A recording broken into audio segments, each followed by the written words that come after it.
रसूल खुदा सल्लल्लाहु अलैहि वआलैहि वसल्लम ने फरमाया, जब कोई शख्स वज़ू करता है तो उसके आसार ज़रूर नुमायाँ होते हैं। जैसे कि जब वज़ू में चेहरा धोता है तो उसके चेहरे से गुनाह के आसार धुल जाते हैं,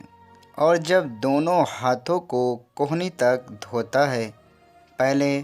दाएं हाथ को ऊपर से नीचे की तरफ, इसके बाद जब वो इसको धोता है इसी तरीके से बाएं हाथ को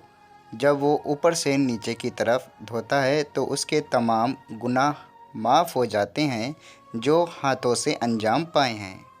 और जब सर का मसा करता है तो वो तमाम गुनाह जो उसने सर के ज़रिए से अंजाम दिए हैं माफ़ हो जाते हैं।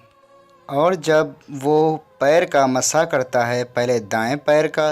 और फिर अपने बाएं पैर का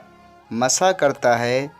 तो उसने पैर से अंजाम दिए हैं जो गुनाह वो माफ़ हो जाते हैं। और जब कोई वज़ू करने से पहले बिस्मिल्लाहिर्रहमानिर्रहीम की तिलावत करे तो उसके बदन के हर अज़ा के गुनाह माफ़ हो जाते हैं।